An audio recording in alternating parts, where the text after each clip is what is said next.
భాగవతాలు వాళ్ళకి చెప్పండి. గుళ్ళకి తీసుకువెళ్ళండి. ఆ విగ్రహాలను చూపించి ఇవి వాటి కథ అని చెప్పి విషయం కూడా చెప్పండి. ఒకవేళ మనకు తెలియలేదనుకోండి, మనం తెలుసుకుని వాళ్ళకి చెప్తాం. అంతే తప్ప హిందూ ధర్మం గురించి మాత్రం మాత్రం తక్కువ చేయకండి. హ్యాపీగా అంతా వాటి గురించి చెప్పండి. అమ్మవారికి జరిగేటువంటి నిత్య పూజా కార్యక్రమం అంటిస్తూ ఇంత అలంకరణ చేయడం జరిగింది. అవన్నీ కూడా పెన్నులతో అలంకరణ చేశారు. ఆ అమ్మవారి యొక్క రూపం చూడండి. అన్ని బాల్ పాయింట్ పెన్సిల్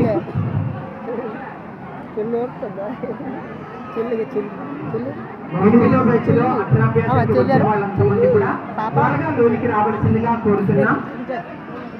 లోనికి వచ్చేటప్పుడు మీకు ఒక స్టీల్ పట్ట ఇవ్వడం జరుగుతుంది.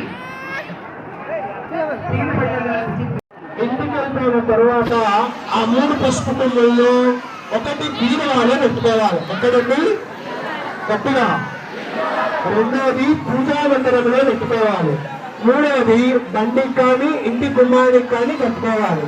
తలకాయ పలకకుండా పిల్లలకి ఇచ్చేయండి. అమ్మవారి ఫోటో పూజా మందిరంలో పెట్టుకోవాలి. అర్థమైందా? మళ్ళీ చెప్పాలా? అర్థమైంది కదా? జాగ్రత్త.